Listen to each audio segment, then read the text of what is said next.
Competition academy के YouTube portal पे आपका स्वागत है। आइए शुरू करते हैं। आज का प्रैक्टिस सेट देखिए आप, क्योंकि इस समय जो हमारे यहाँ नया बैच चल रहा है उसमें उपन्यास कराया जा रहा है और बहुत सारे लोगों का एडमिशन हुआ है इस बैच में उपन्यास से यूपी HESC और UGC नेट के लिए, TGT PGT के लिए। तो आज का जो प्रैक्टिस सेट है 15/6/2022 का, यह प्रैक्टिस सेट सिर्फ और सिर्फ उपन्यास पर आधारित है। उपन्यास पर आधारित ये प्रैक्टिस सेट है और इस उपन्यास में, इस प्रैक्टिस सेट में आप देखेंगे अज्ञे का उपन्यास आपको मिलेगा, शेखर एक जीवनी, और उसके अलावा शिव प्रसाद सिंह का जो उपन्यास है नीला चांद वो आपको मिलेगा, और साथ में आपको मानस का हंस उपन्यास से संबंधित प्रश्न मिलेंगे। तो 3 उपन्यास से संबंधित प्रश्न यहाँ पर आपको मिलेगा। इस सेट में 50 प्रश्न हैं। यदि कॉपी पेन आपके पास है तो ज़रूर लेकर बैठें, ताकि जो भी चीज़ें अलग से हैं बताई जाएँ उन्हें आप लिख सकें। तो चलिए शुरू करते हैं आज का प्रैक्टिस सेट। यदि आप हमारे चैनल पर नए हैं तो चैनल को सब्सक्राइब कर लीजिए, ताकि जब भी प्रैक्टिस सेट का वीडियो पब्लिश किया जाए तो उसका नोटिफिकेशन आप तक ज़रूर पहुँचे। और यदि आप यूपी HESC असिस्टेंट प्रोफेसर के लिए बैच ज्वाइन करना चाहते हैं, UGC नेट के लिए क्रैश कोर्स ज्वाइन करना चाहते हैं, या TGT PGT का बैच ज्वाइन करना चाहते हैं, तो हमारे इस नंबर पर फ़ोन करके, व्हाट्सएप करके फीस और सारी जानकारी ले सकते हैं। तो चलिए शुरू करते हैं। प्रश्न संख्या 1 देखें। बस आप 2 मिनट का कुछ समय दीजिए ताकि पहले पेज पर हम लोग आ जाएं। यहाँ से आप देखें, अज्ञे ने किस पत्रिका का संपादन किया था? सैनिक, विशाल भारत, प्रतीक। विकल्प है 1 2 2 3 1 3 1 2 3। तो आपका उत्तर हो जाएगा यहाँ पर D 1 2 3। अज्ञे ने सैनिक, विशाल भारत और प्रतीक तीनों पत्रिकाओं का संपादन किया है। अज्ञे की कहानियों का प्रकाशन की दृष्टि से सही क्रम कौन सा होगा, जिसमें विपथगा, जयदोल, शरणार्थी और कोठरी की बात दी गई है? तो आपका उत्तर हो जाएगा B विपथगा 1937, कोठरी की बात 1945, शरणार्थी 1948 और जयदोल 1951। अगला प्रश्न, शेखर एक जीवनी का प्रथम भाग उत्थान का प्रकाशन 1941 ईस्वी में हुआ, तो दूसरा भाग संघर्ष का प्रकाशन कब हुआ? कई जगह आपको मिलेगा 1940, ध्यान रखना। तो 1940 या 41 आपको विकल्प में मिलेगा, इस चीज़ का आपको ध्यान रखना है। उत्तर हो जाएगा C 1944। दूसरे भाग का प्रकाशन 1944 में हुआ। शेखर एक जीवनी की महिला पात्र कौन सी नहीं है? मैंने पूछा है नहीं है, जल्दबाजी करेंगे तो प्रश्न गलत हो जाएगा। यहाँ पर D हो जाएगा, गंगा नहीं है। यानी शेखर एक जीवनी में महिला पात्र शशि हैं, शारदा हैं, सरस्वती हैं, लेकिन गंगा नहीं है। हाँ, शशि के बारे में अक्सर प्रश्न पूछा जाता है। शेखर एक जीवनी अगर आपने पढ़ा है, अगर उपन्यास आपने पढ़ा है तो आपने ये पढ़ा होगा इसकी भूमिका, जिसकी भूमिका में, शेखर एक जीवनी की भूमिका में अज्ञे ने कहा है कि यह जेल में स्थगित जीवन, जेल में स्थगित जीवन में केवल एक रात के महसूस की गई घनीभूत वेदना का ही शब्दबद्ध विस्तार है ये उपन्यास। वैसे शेखर एक जीवनी में आपको पढ़ाया गया, पूरा विस्तृत लेक्चर इसीलिए दिया जाता है दोपहर में 2:30 बजे, ताकि आप लोग उसे देख सकें, जिसमें मैंने आप लोगों को बताया है कि शेखर जन्मजात विद्रोही है। वो परिवार, समाज व्यवस्था तथा कथित मर्यादा सबके प्रति विद्रोह करता है। वो स्वतंत्रता का आग्रही है और व्यक्ति की स्वतंत्रता को उसके विकास के लिए बेहद जरूरी मानता है। वैसे जो व्यक्तित्व शेखर एक जीवनी में शेखर का है, वो हम कह सकते हैं कि प्रेमचंद के उपन्यास गोदान, गोदान का पात्र जो गोबर है, उसी का उत्तरोत्तर विकास कह सकते हैं शेखर को। यानी शेखर में जो व्यक्ति स्वतंत्र की अनुभूति और अभिव्यक्ति की जो छटपटाहट पूरे उपन्यास में आपको नज़र आती है, वो कह सकते हैं कि प्रेमचंद के गोदान के पात्र गोबर के चरित्र का स्वाभाविक विकास है। ये बहुत ही आराम से आप यहाँ पर कह सकते हैं। और एक चीज़ और ध्यान रखना, जो भी हमारे नए मेंबर्स हैं जिनका एडमिशन हुआ है, जैसे जगमोहन है, प्रतिभा है, ज्योति हैं, शिल्पी हैं, महेश, गोविंद, तेजपाल साग, योगेश, लिमरेश्वर, रामविलास, पूजा, अर्पणा, नवनीत, अजीत, सभी लोग ध्यान रखें कि कॉपी पेन लेकर आप लोग ज़रूर बैठें। बाकी अभी खैर 2 लोगों का एडमिशन नहीं हुआ है। एक हमारे दुबग्गा लखनऊ से कैंडिडेट हैं जिन्होंने कल शायद इन्फॉर्मेशन ली थी, उन्हें भी भेज दिया गया है। एक जैवे फरहा है दिल्ली से, शायद उन्होंने भी अभी एडमिशन नहीं लिया है, कल शायद उनका भी एडमिशन होगा। तो आप सभी लोग जो भी नए हैं वो ध्यान रखें कि कॉपी पेन लेकर ज़रूर बैठें और जो भी चीज़ें बताई जाती हैं अलग से उन पर गौर करें और उन्हें ज़रूर लिखें। शेखर की खोज अंततोगत्वा स्वतंत्रता की खोज है, कथन किसका है? आपका उत्तर हो जाएगा डी, अज्ञे का है। अज्ञे ने अपनी किस रचना में कहा है? ध्यान रखना, अज्ञे ने कहा है अपनी रचना आत्मनेपद में। आत्मनेपद, जब अलग दूसरी रचना की बात हो रही है, आत्मनेपद की भी बात मैंने यहाँ पर की, तो एक चीज़ ध्यान रखना, अगर आपको समय कभी मिले, जब भी आपके पास समय हो, तो एक रचना है नेमिचंद्र जैन का अधूरे साक्षात्कार। अधूरे साक्षात्कार, अधूरे साक्षात्कार नेमिचंद जैन का पढ़ लीजिएगा अगर समय मिले। उसमें उपन्यासों की समीक्षात्मक विवेचना किया गया है, जिसमें आप देखेंगे अधूरे साक्षात्कार में नेमिचंद जैन ने कृष्ण बलदेव वैद्य का जो उपन्यास है उसका बचपन, किसका बचपन? वीरू का बचपन। मुख्य पात्र उसमें वीरू है, लड़का वीरू जो है उसका बचपन, उसके बारे में कृष्ण बलदेव वैद्य ने कहा, उस पर समीक्षात्मक रचना है। नदी के द्वीप है, मैला आंचल है, यह पतबंधु था, बूंद और समुद्र, झूठा सच, भूले बिसरे चित्र, जयवर्धन, चारु चंद्रलेख। तो इन उपन्यासों पर नेमिचंद्र जैन ने अधूरे साक्षात्कार में समीक्षा की है। तो एक बार अगर आपको समय मिले तो नेमिचंद जैन की रचना अधूरे साक्षात्कार जरूर पढ़ लीजिएगा। तो उसमें उसका बचपन, नदी के द्वीप, मैला आंचल, यह पतबंधु था, जयवर्धन, चारु चंद्रलेख, बूंद और समुद्र, झूठा सच, भूले बिसरे चित्र, इन सारे उपन्यासों की समीक्षात्मक जानकारी आपको मिल जाएगी। शेखर एक जीवनी में शेखर के खेल का साथी कौन है जो अछूत जाति की है? प्रतिभा, फूला, शांति, सरस्वती। तो आपका उत्तर हो जाएगा बी, फूला। उत्तर हो जाएगा आपका बी, फूला।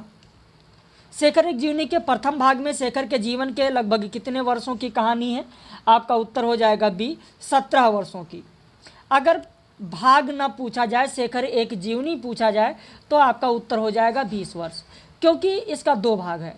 पहले भाग में 17 वर्ष और दूसरे भाग में 3 वर्ष, कुल मिलाकर 20 वर्ष है। लेकिन यहाँ पर पहला भाग मैंने लिख दिया है, तो आपका उत्तर हो जाएगा बी, 17 वर्ष।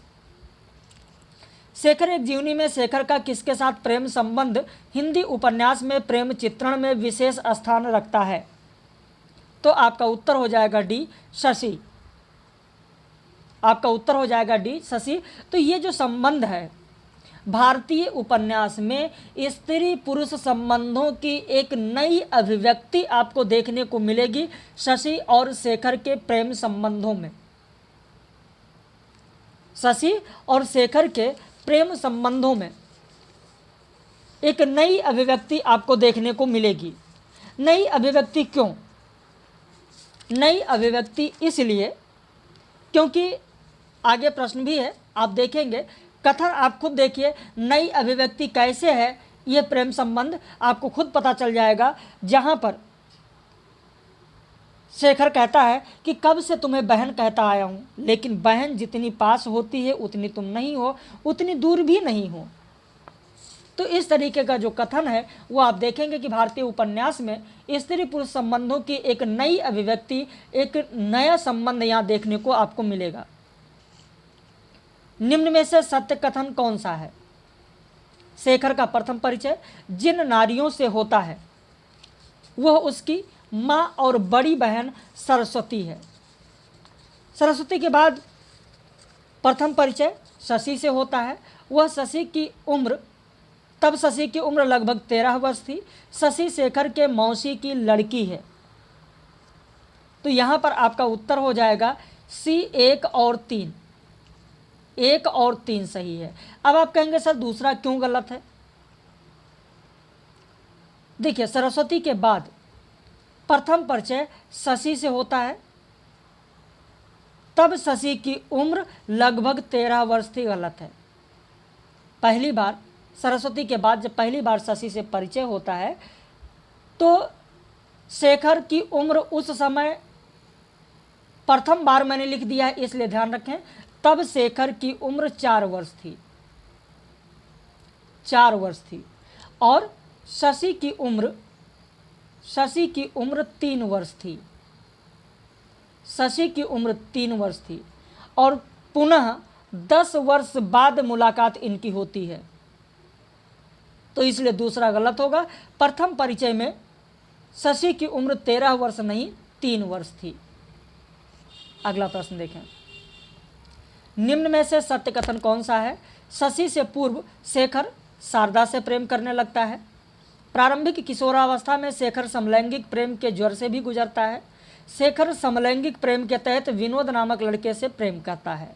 विकल्प है 1 2 2 3 1 3 1 2 3। तो यहाँ पर आपका उत्तर हो जाएगा ए, 1 और 2 सही है। अब आप कहेंगे सर तीसरा क्यों गलत है? वैसे आपने ये भी सुना होगा कि शेखर एक जीवनी उपन्यास पर रोमा रोला का प्रभाव है। कहा जाता है रोमा रोला का प्रभाव इसलिए है क्योंकि समलैंगिक प्रेम को दर्शाया गया है इसमें। शेखर मद्रास कॉलेज में पढ़ते हुए एक लड़के से प्रेम करता है जिसका नाम विनोद नहीं है, उसका नाम कुमार है, इसलिए तीसरा गलत है, कुमार नाम है। शेखर समलैंगिक प्रेम के तहत कुमार नामक लड़के से प्रेम करता है। यह तब की बात है जब वह मद्रास कॉलेज में पढ़ रहा होता है और इसी समलैंगिक प्रेम के कारण कहा जाता है कि इस रचना पर रोमा रोला का प्रभाव है। अगला प्रश्न देखें, शेखर एक जीवनी में शेखर ने अपनी कौन सी पुस्तक की पांडुलिपि प्रकाशक को केवल 60 रुपये में बेचता है? आपका उत्तर होगा बी, हमारा समाज। उत्तर हो जाएगा बी, हमारा समाज। शेखर और शशि अंत में किस शहर में आते हैं? कानपुर, दिल्ली, मुंबई, कलकत्ता। तो आपका उत्तर हो जाएगा बी, दिल्ली शहर में आते हैं। शेखर एक जीवनी में शशि के पति का क्या नाम था? कुमार, राम नारायण, रामेश्वर, माता दीन। तो आपका उत्तर हो जाएगा सी, रामेश्वर। एक प्रश्न आप लोगों के लिए छोड़ रहे हैं, शेखर एक जीवनी में शशि की माता का क्या नाम था? बताइए, शशि की माता का नाम क्या था? आप लोगों में से कितने लोगों को पता है? मैं बताऊं या फिर कमेंट में आप लोग बताएंगे? चलिए आप लोगों के लिए छोड़ रहे हैं। शेखर के दूर के रिश्ते की मौसी थी और उन्हीं की पुत्री थी शशि। तो क्या नाम था शशि की माता का या शेखर के दूर के रिश्ते की मौसी का? क्या नाम था जरूर बताइएगा। आप लोगों के लिए प्रश्न छोड़ रहे हैं, देखते हैं कि कितने लोगों का सही उत्तर आता है और प्रश्न कैसे लग रहे हैं कमेंट में जरूर बताइएगा। निम्न में से सत्य कथन कौन सा है? शेखर की मुलाकात शारदा से पंजाब में हुई थी। शशि की माँ और शेखर की माँ सगी बहनें नहीं थीं। शशि अपने पति परमेश्वर द्वारा अपमानित होने पर सर्वप्रथम शेखर के पास जाती है। विकल्प है 1 2 2 3 1 3 1 2 3। तो आपका उत्तर हो जाएगा डी, 1 2 3 तीनों कथन सही हैं। मैंने अभी बताया कि शशि की माँ और शेखर की माँ सगी बहनें नहीं थीं क्योंकि शेखर के दूर की रिश्ते की मौसी की बेटी थी शशि। मौसी का नाम मैं नहीं ले रहा हूँ इसलिए क्योंकि आपसे प्रश्न पूछा गया है, ध्यान रखना। अगला प्रश्न, अज्ञे ने जब शेखर लिखा उस समय हिंदी उपन्यास घटना और कथानक से ऊपर उठकर चरित्रांकन को महत्व दे रहा था। कथन किसका है? रामस्वरूप चतुर्वेदी, रमाशंकर त्रिपाठी, विश्वनाथ त्रिपाठी, रामचंद्र शुक्ल। तो आपका उत्तर हो जाएगा ए, रामस्वरूप चतुर्वेदी। वेदना में शक्ति होती है जो दृष्टि देती है, जो यातना में है वो दृष्टा हो सकता है। कथन किस उपन्यास की भूमिका का है? तो आपका उत्तर हो जाएगा सी, शेखर एक जीवनी। कब से तुम्हें बहन कहता आया हूँ, लेकिन बहन जितनी पास होती है उतनी तुम नहीं हो, उतनी दूर भी नहीं हो। अभी मैंने ये कथन आपको कहा था और बताया था कि भारतीय उपन्यास में स्त्री पुरुष संबंधों की नई अभिव्यक्ति देखने को मिलेगी शेखर और शशि के रिश्ते में। शेखर एक जीवनी के दूसरे भाग संघर्ष के तहत कौन सा भाग नहीं है? क्योंकि शेखर एक जीवनी में भी 4 भाग है और शेखर एक जीवनी का जो दूसरा भाग है उसमें भी आप देखेंगे तो 4 भाग आपको देखने को मिलेगा। शेखर एक जीवनी के पहले भाग में 4 भाग और दूसरे में भी 4। ठीक है, तो इसे आप लोग जरूर ध्यान रखिए। जैसे आप देखेंगे कि उषा और ईश्वर, बीज और अंकुर, प्रकृति और पुरुष, पुरुष की परिस्थिति, ये जो हैं ये सारी चीज़ें आपको देखने को मिलेंगी। लेकिन यहाँ पर मैंने पूछा है कि दूसरे भाग के तहत कौन सा नहीं आता है, तो आपका आ जाएगा डी, बीज और अंकुर दूसरे भाग के तहत नहीं आता है। इस उपन्यास में, शेखर एक जीवनी उपन्यास में आप देखेंगे तो कई जगह पर आपको द्वंद्व देखने को मिलेगा। कहाँ कहाँ द्वंद्व देखने को मिलेगा? तो आपको व्यक्ति और समाज के बीच द्वंद्व देखने को मिलेगा, स्त्री और पुरुष के बीच द्वंद्व देखने को मिलेगा, पाश्चात्य और भारतीय के बीच द्वंद्व मिलेगा, नैतिक और अनैतिक के बीच में आपको द्वंद्व मिलेगा। तो इस तरीके से इस पर भी आधारित प्रश्न पूछे जा सकते हैं। निम्न में से सत्य कथन कौन सा है? पहली बार शशि और शेखर की मुलाकात के समय शेखर की उम्र मात्र 4 वर्ष की थी। शेखर और शशि की पहली दूसरी मुलाकात के बीच 10 वर्ष का अंतराल था। शेखर एक जीवनी आत्मकथात्मक शैली में है। बिल्कुल सही, आपका उत्तर हो जाएगा डी, 1, 2, 3। ये मैंने अभी आपको पहला भी बताया है, दूसरा भी पॉइंट शायद पहले दूसरे प्रश्न में ही मैंने आपको बता दिया। और ये भी ध्यान रखना कि यह आत्मकथात्मक शैली में है। शेखर एक जीवनी के प्रथम भाग में कुल अध्यायों की संख्या कितनी है? तो कुल अध्यायों की संख्या 4 है। 4 कौन कौन से हैं वो मैंने अभी आपको बताया कि 4 खंड इसमें हैं। और 4 खंड कौन कौन से हैं? शेखर एक जीवनी की कौन सी महिला पात्र तपेदिक से पीड़ित है? तो तपेदिक से पीड़ित पात्र इसमें है बी, शांति। अगला प्रश्न, शेखर एक जीवनी भाग 1 के तहत कौन कौन सा है? उषा और ईश्वर, प्रकृति और पुरुष, पुरुष और परिस्थिति। विकल्प 1, 2, 2, 3, 1, 3, 1, 2, 3। तो उत्तर हो जाएगा डी, 1 और 1, 2, 3। देखिए, मैंने आपको बताया अभी इससे पहले प्रश्न में आपने देखा कि शेखर एक जीवनी भाग 1 में 4 अध्याय हैं। 4 अध्याय कौन कौन से? तो बीज और ईश्वर है, उषा और ईश्वर है, प्रकृति और पुरुष है, पुरुष और परिस्थिति है, और चौथा होगा बीज और अंकुर, जो अभी एक प्रश्न में मैंने आपसे पूछा है। शेखर एक जीवनी में कौन सा विषय भी है द्वंद्व की स्थिति में? तो आपका उत्तर हो जाएगा डी, 1, 2, 3, 4। व्यक्ति और समाज के बीच द्वंद्व मिलेगा, स्त्री और पुरुष के बीच द्वंद्व मिलेगा, पाश्चात्य और भारतीय के बीच द्वंद्व मिलेगा, नैतिक और अनैतिक के बीच आपको द्वंद्व मिलेगा। शेखर एक जीवनी में शेखर की किस भावना का चित्रण है? बाल मनोविज्ञान का चित्रण है, किशोरावस्था का चित्रण है, क्रांति की भावना और विद्रोही चेतना का चित्रण है, प्रेम की भावना का चित्रण है। तो आपका उत्तर हो जाएगा डी, 1, 2, 3, 4। इन सभी का चित्रण आपको देखने को मिलेगा। क्योंकि आप देखेंगे इसी शेखर एक जीवनी में कहा गया कि जो नियमों से नहीं चलते किंतु नियमों की मूल प्रेरणा को समझकर अपना नियम स्वयं बनाते हैं, जीवन तो उन्हीं का है। प्रेम ने मनुष्य को मनुष्य बनाया, भय ने उसे समाज का रूप दिया, अहंकार ने उसे राष्ट्र में संगठित कर दिया। इस पंक्ति को जरूर ध्यान रखना, इस कथन को। शेखर एक जीवनी से यह प्रश्न पूछा जा सकता है। फिर आप ये ना कहना कि सर आपने तो बताया नहीं, पीडीएफ में नहीं। कई लोग ये कहने लगते हैं सर पीडीएफ में नहीं है। भाई लेक्चर तो देखिए, लेक्चर में तो मिलेगा। अगर लेक्चर में कोई पॉइंट छूटता है तो आप लोगों को प्रैक्टिस सेट में करा दिया जाता है, लाइव क्लास में करा दिया जाता है। इसीलिए मैं कहता हूँ कि 100% मेरी गारंटी होगी कि आपको प्रश्न हमारे यहाँ से आपको मिल जाएंगे। परीक्षा में इतने प्रश्न कि आप सफल हो जाएंगे। तो प्रेम ने मनुष्य को मनुष्य बनाया, भय ने उसे समाज का रूप दिया, अहंकार ने उसे राष्ट्र में संगठित कर दिया। पूछा जा सकता है कि यह कथन किस उपन्यास का है? तो शेखर एक जीवनी का है।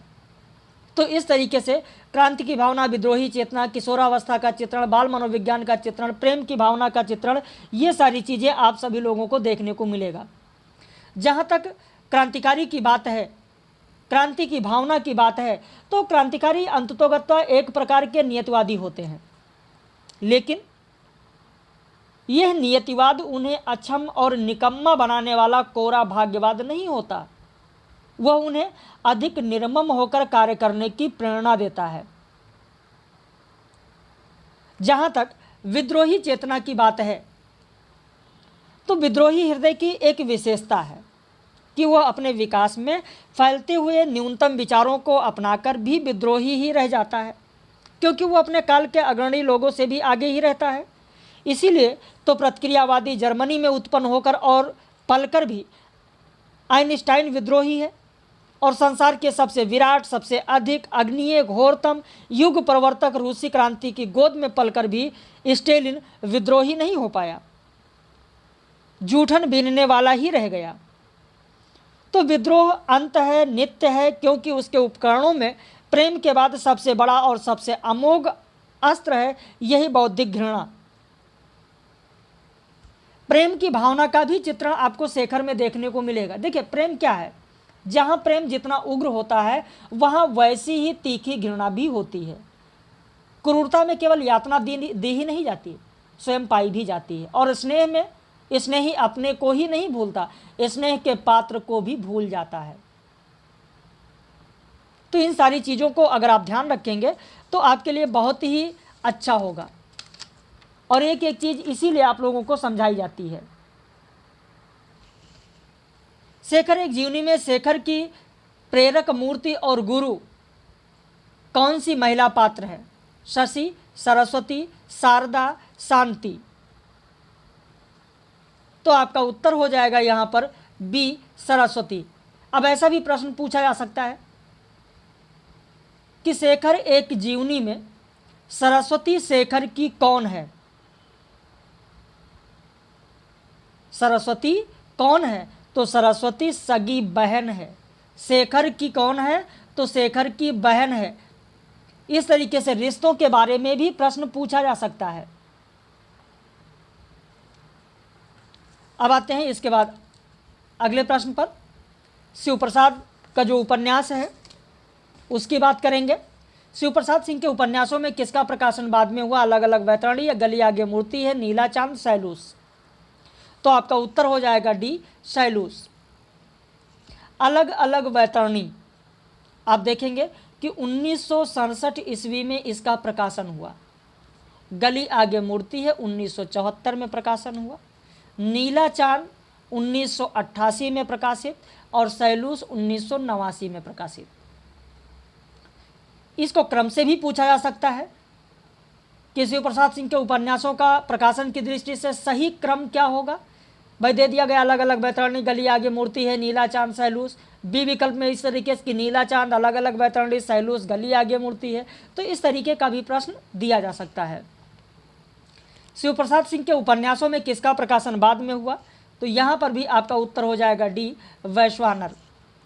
औरत उपन्यास का प्रकाशन हुआ है 1993, मंजूसीमा का 1990 में, कोहरे में युद्ध 1993 में और वैश्वानर का 1996 में। शिव प्रसाद सिंह की पहली कहानी कौन सी है? तो आपका उत्तर हो जाएगा ए, दादी माँ उनकी पहली कहानी है। नीला चांद उपन्यास की विषय वस्तु किस काल की है? 9वीं शताब्दी, 10वीं शताब्दी, 11वीं शताब्दी, 12वीं शताब्दी। अब देखिए, कुछ लोग कहेंगे सर ये विषय वस्तु का जो समय दिया गया ये समय मुझे नहीं मिला, मैंने कभी नहीं पढ़ा, कहीं नहीं पढ़ा। मूल उपन्यास में ही है। जो मैंने आप लोगों को PDF दिया है उसमें मूल उपन्यास की जो भूमिका है वो भी मैंने इसीलिए आप लोगों को दिया है। जहाँ पर आप देखेंगे लिखा हुआ है 1060 ईस्वी, 1060 ईस्वी आप देखेंगे लिखा हुआ है। इसीलिए आप लोगों को जो भूमिका, जो उपन्यास है, उपन्यास की जो भूमिका है वो आप लोगों को मैं दे देता हूँ। जब आप पढ़ेंगे तो वहाँ लिखा है कि लक्ष्मी कर्ण ने अपने पिता की ही तरह गढ़वालों को मामूली सामंत मानकर हमेशा दबाए रखा। उस समय की काशी यह यानी ईस्वी 1060 की, किस समय के काशी का इन्होंने जिक्र किया है तो 1060 ईस्वी यानी 11वीं शताब्दी। नीलाचांद उपन्यास में किन शासकों का वर्णन है? कीर्तिवर्मा, कर्ण, मदन। तो आपका उत्तर हो जाएगा डी 1 2 3। कीर्तिवर्मा भी हैं, कर्ण भी हैं, मदन भी हैं। अगला प्रश्न, नीलाचांद उपन्यास के पात्र कौन कौन से हैं? गोमती, सीलभद्रा, सुनंदा, शारदा। 1 2 3 2 3 4 1 3 4 1 2 3 4। तो आपका उत्तर हो जाएगा ए 1 2 3। गोमती भी हैं, गोमती हैं, सीलभद्रा है, सुनंदा है, लेकिन शारदा नहीं है, ध्यान रखना। नीलाचांद उपन्यास के पात्र कौन से हैं? वसंती, दक्षिणा, उत्तरा। 1 2 2 3 1 3 1 2 3। तो यहाँ पर भी उत्तर आपका ए हो जाएगा। वसंती है, दक्षिणा है, उत्तरा कोई पात्र नहीं है। नीलाचांद उपन्यास को कौन कौन सा सम्मान मिला है? साहित्य अकादमी, व्यास सम्मान, शारदा सम्मान। आपका उत्तर हो जाएगा डी 1 2 3, क्योंकि नीलाचांद उपन्यास कि मुख्य पृष्ठ कवर पेज जैसे आप देखेंगे, चाहे आप नेट पर सर्च करें या मूल किताब आपके पास है, सबसे पहले आप देखें कि व्यास सम्मान, शारदा सम्मान और साहित्य अकादमी पुरस्कार द्वारा सम्मानित सबसे ऊपर लिखा हुआ है, हंसा फिरे विपत के मारे, अपने देश निनारे, अब का बैठे ताल तलैया, छोड़े समुद्र किनारे। उपरोक्त पंक्ति किस उपन्यास की है? नीलाचांद, सैलूस, गली आगे मूर्ति है, अलग अलग वैतरणी। आपका उत्तर हो जाएगा ए नीलाचांद उपन्यास। नीलाचांद उपन्यास में किसकी संक्षिप्त कथा है? राजा भोज, राजा भरथरी, रानी पिंगला। तो आपका उत्तर हो जाएगा डी 1 2 3। नीलाचांद उपन्यास में नायक कीर्तिवर्मा की उम्र कितनी है? आपका उत्तर हो जाएगा डी 28 वर्ष। अगला प्रश्न देखें, शिवप्रसाद सिंह का कौन सा उपन्यास काशी त्रयी में नहीं आता है? आपका उत्तर हो जाएगा बी अलग अलग वैतरणी। काशी त्रयी में आता है गली आगे मूर्ति है, नीलाचांद और वैश्वानर, जबकि अलग अलग वैतरणी इसमें नहीं आता है, ध्यान रखना। जब बात यहाँ पर काशी त्रयी की आती है तो इसे जरूर ध्यान रखना, कहीं पर जरूर आप लोग लिख लेना। नीलाचांद उपन्यास पर हंस पत्रिका में किसने समीक्षा लिखी है? गिरिराज किशोर, गोपाल राय, विद्यानिवास मिश्र, डॉक्टर कृष्णनाथ। तो आपका उत्तर हो जाएगा ए गिरिराज किशोर ने नीलाचांद उपन्यास पर हंस पत्रिका में समीक्षा लिखी है। नीलाचांद उपन्यास को किसने वार एंड पीस की तरह उपन्यास बताया है? तो आपका उत्तर हो जाएगा बी ठाकुर प्रसाद सिंह ने वार एंड पीस की तरह का उपन्यास नीलाचांद को बताया है। नीलाचांद लिखने में किन किन रचनाओं की सहायता ली गई?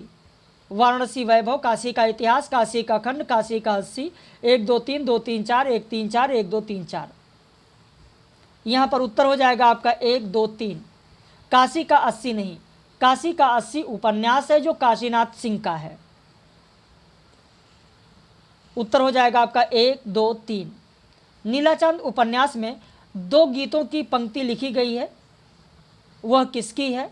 विनय महाजन, भगवत शरण उपाध्याय, इंद्रदेव पाठक, अर्जुन दास केसरी। अब आप कहेंगे सर ये प्रश्न तो मुझे नहीं मिला है या ये चीज़ मैंने नहीं पढ़ा है। भाई जब आप भूमिका पढ़ेंगे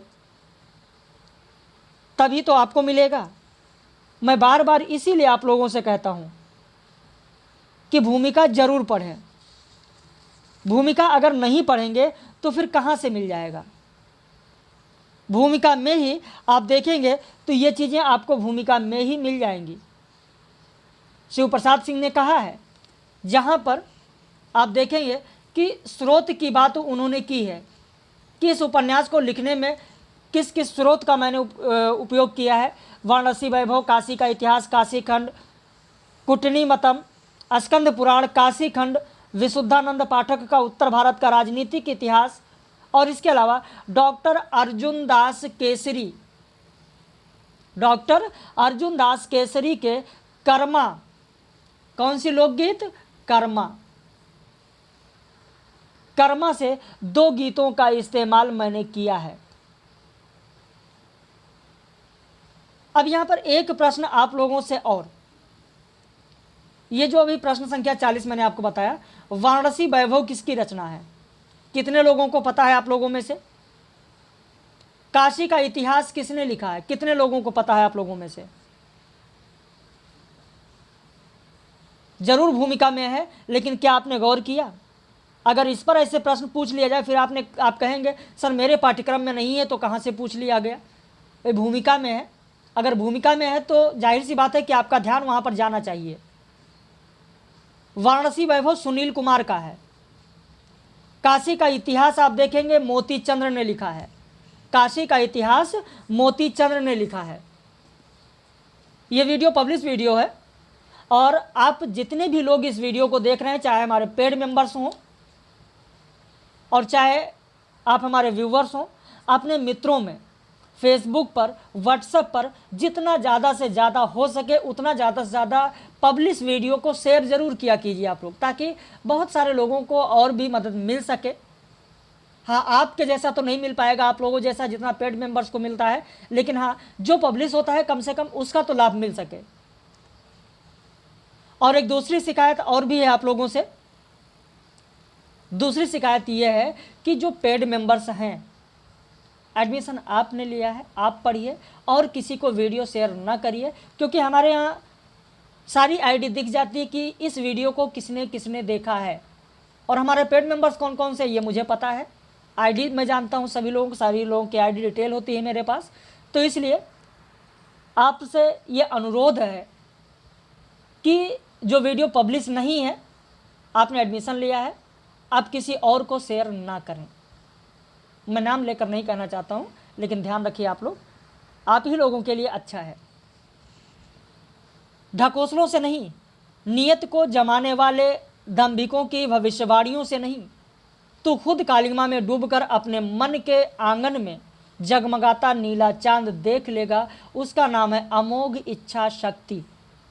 उपरोक्त नीला चांद उपन्यास में कथन किसका है? साध्वी, गोमती, शीलभद्रा, दक्षिणा। यहाँ पर आपका उत्तर हो जाएगा ए, साध्वी। किसने कहा है? साध्वी ने कहा है नीला चांद में। ये साध्वी ने कब कहा है? साध्वी ने कहा किससे है? साध्वी ने किससे कहा है? तो साध्वी ने कीर्ति वर्मा से कहा है, जिसका नाम है कीरत। कीरत से कहा है। कब कहा है कीरत से?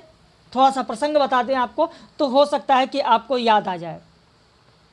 हिमालय यात्रा के सिलसिले में जब कीरत उद्भांड पहुंचता है तो वहां पर उसको मिलते हैं बाबा ऋतध्वज, और वो बाबा ऋतध्वज के साथ रहने लगता है। बाबा ने कुंवार पूर्णिमा को कहा है कीरत से कि वत्स तू जा, तेरे राज पे निरभ्र वज्रपात होने ही वाला है। तो प्रचंड वेग के साथ खजुराहो की ओर चल पड़ता है। तब वहाँ पर जो साध्वी हैं वो कहती हैं कि क्यों कीरत? एक चौका बर्तन करने वाली जो महासाध्वी हैं वो पूछती हैं, कहती हैं क्यों कीरत? उद्भांड देखकर ही मन भर गया। तो कीरत कहता है बात यह है माँ कि बाबा ने मुझे आज्ञा दी है कि तू खजुराहो लौट जा, वहाँ तेरे राज्य पर निरभ्र वज्रपात होने वाला है। तब उन्होंने कहा है कि ढकोसलों से नहीं, नियत को जानने वाले दंभिकों की भविष्यवाणियों से नहीं, तू खुद कालिमा में डूबकर अपने मन के आंगन में जगमगाते नीला चांद देख लेगा। तो ये तब कहा है उन्होंने। नीला चांद के पात्र कौन से हैं? हीरामन, गोपाल भट्ट, सूरज काका, लोचन। विकल्प है 1 2 3 2 3 4 1 3 4 1 2 3 4। अब कई लोग यहाँ पर कहेंगे सर 2 3 4 होगा, लेकिन उत्तर होगा डी 1 2 3 4। ये हीरामन गाड़ी वाला नहीं है। यहाँ कहानी की बात नहीं चल रही है, उपन्यास की बात चल रही है। हीरामन ये गाड़ी वाला नहीं है। देखिए सारी चीज़ें आप लोगों को इसलिए बताते हैं और बीच बीच में इसलिए इतना ज़्यादा बताया जाता है ताकि आपको याद हो जाए। हीरामन जो होता है वो गौड़ जनजाति का है। हीरामन किस जनजाति का है? गौड़ जनजाति का है। भाई इसमें जो गोपाल हैं, गोपाल भट्ट घोषणा करते हैं और उनकी घोषणा सुनकर सभी आदिवासी और गिरिजन प्रफुल्ल होकर चिल्लाने लगते हैं, राजा आ गए, राजा आ गए, जियो राजा, जियो राजा। शाम 8 बजे तक उनका मद्रोत्सव चलता रहता है। आज गोड़ों के 2 व्यक्ति, एक सूरज काका और दूसरे लोचन, पुरस्कृत हुए हैं। वहीं हीरामन भी गोड़ जनजाति का है। हीरामन गोड़ ने अपनी छीट की पगड़ी को थोड़ा नीचे करते हुए कहा, यह जुझौती के सभी गोड़ों का सम्मान है, छक कर पियो। और वहाँ पर मद्रोत्सव चल रहा होता है। तो ये जितने पात्र हैं ये सब नीला चांद उपन्यास के ही पात्र हैं। भूमिका, नेपथ्य आदि को छोड़कर मूल नीला चांद उपन्यास में कुल अध्यायों की संख्या कितनी है? तो आपका उत्तर हो जाएगा डी, 58 है। राजा और निकट आजा, प्राण से प्राण, मन से मन और तन से तन मिलाकर प्रजा के भीतर खोजा। ये जो पंक्ति है नीला चांद में किसका है? गोपाल, गोविंद, कीरत, सूरज। आपका उत्तर हो जाएगा डी, सूरज का है। सूरज ने किसे कहा है? कीरत सिंह को कहा है, कीर्ति वर्मा को कहा है, जो कीरत हैं। सूरज ने कहा है किसके लिए? कीरत के लिए कहा है। मानस का हंस उपन्यास के बारे में सत्य कथन कौन सा है? इसमें तुलसीदास ने कृष्ण भक्ति के पद गायन की बात की है। तुलसीदास कहते हैं, जैसे चुटकी में डोर सधी होने पर पतंग को आकाश में चाहे कहीं भी विचरण करे कोई बाधा नहीं पहुंचती। गंगाराम कहते हैं कि जिस दिन गठजोड़े से महात्मा जी का जूठन गिरने का सौभाग्य मेरे घर को मिलेगा। 1 2 2 3 1 3 1 2 3। तो आपका उत्तर हो जाएगा यहाँ पर ए, 1 और 2। तीसरा इसलिए गलत है क्योंकि यह टोडरमल का कथन है, गंगाराम का नहीं। जब गंगाराम की बात आती है तो रत्नावली ने रामायण का जो पारायण किया था वो गंगाराम के घर किया था। इसलिए गंगाराम यहाँ पर न देखें, ये गंगाराम का जो कथन है ये गंगाराम का नहीं है बल्कि ये टोडरमल का है। अगर आपके मन में गंगाराम आ रहे हैं तो गंगाराम इसलिए आ रहे हैं क्योंकि आपने याद किया होगा कि रत्नावली ने रामायण का पारायण गंगाराम के घर किया था, इसलिए आपको गंगाराम याद आ रहे होंगे। अगला प्रश्न देखें, मानस का हंस के लिए सत्य कथन कौन सा है? तुलसीदास ने रत्नावली को राजापुर लौट जाने का आदेश दिया। तुलसीदास काशी के लोलार्क कुंड के मठ में कृष्ण भक्ति की आरती व कृष्ण भक्ति का एक पद गा रहे थे। विक्रमपुर के राजा भगत रत्नावली को साथ लाए थे। इसमें रत्नावली और टोडर के संवाद का मार्मिक चित्रण है। विकल्प है 1 2 3 2 3 4 1 3 4 1 2 3 4। अब यहाँ पर भी कई लोग डी लगा देंगे लेकिन उत्तर होगा ए। कहीं पर भी पूरे उपन्यास में रत्नावली और टोडरमल के संवाद का मार्मिक चित्रण नहीं है बल्कि रत्नावली और गंगाराम के संवाद का मार्मिक चित्रण है। रत्नावली और गंगाराम, ध्यान रखना। मानस का हंस के लिए सत्य कथन कौन सा है? तुलसीदास त्रिविध ताप में जल रहे थे। राजा राम भगत, गंगाराम, टोडर, कैलाश आदि रत्नावली और तुलसीदास के मिलन में शामिल थे। तुलसीदास के त्रिविध ताप में कृष्ण, मोहिनी और रत्नावली के प्रेम शामिल हैं। विकल्प 1 2 2 3 1 3 1 2 3। यहाँ पर भी उत्तर आपका डी नहीं होगा, उत्तर ए होगा, 1 और 2। जो तुलसीदास त्रिविध ताप में जल रहे थे उस त्रिविध ताप में कृष्ण नहीं बल्कि राम, मोहिनी और रत्नावली, इनके प्रेम में, ये है त्रिविध ताप। त्रिविध ताप में कौन कौन शामिल है? तो राम, मोहिनी और रत्नावली। मेहंदी रची अंगुलियों में फंसा वेलन एकदम थम गया और कहा, पीहर का पक्ष लेना नारी मन का नैसर्गिक न्याय है। नैसर्गिक न्याय है।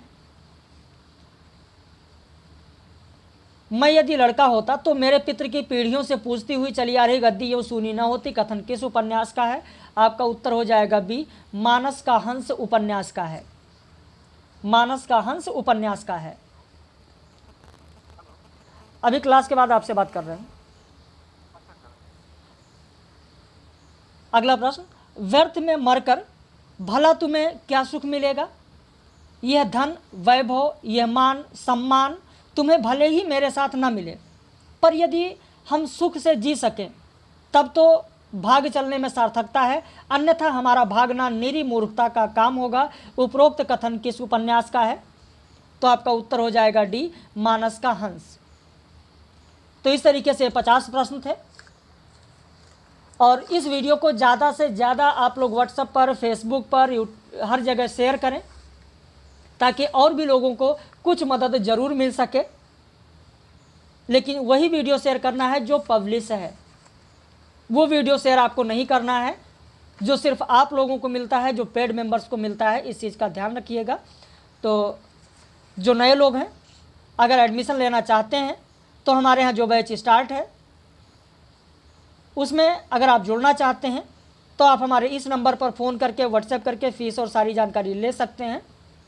चाहे यूजीसी नेट जेआरएफ के लिए आप क्रैश कोर्स लेना चाहते हैं, या टेस्ट सीरीज और लाइव क्लास लेना चाहते हैं, या यूपीएचएससी के लिए आप ज्वाइन करना चाहते हैं हायर के लिए, या आप टीजीटी पीजीटी के लिए ज्वाइन करना चाहते हैं, मेरी ये 100% गारंटी होगी कि अगर आप ज्वाइन करते हैं, जितनी चीज़ें मैं कराऊंगा अगर उसे आप पूरी मेहनत, पूरी निष्ठा, लगन के साथ आपने पढ़ा तो 100% आप सफल होंगे। लेकिन अगर आप नहीं पढ़ते हैं तो मेरी क्या गारंटी होगी? आप खुद बताइए। परीक्षा में तो आप लोगों को बैठना है, सिर्फ मार्गदर्शन करना मेरा काम है, पढ़ाना मेरा काम है। और मैं इतना ही कर सकता हूं कि इतना अधिक आपको स्टडी मटेरियल मिले कि उससे बाहर प्रश्न ना जाए। बाकी जैसा आप उचित समझें, एक नहीं और सारे वीडियो देख सकते हैं। चैनल पर बहुत सारे वीडियो पब्लिश हैं, उसके बाद आप एडमिशन लीजिए।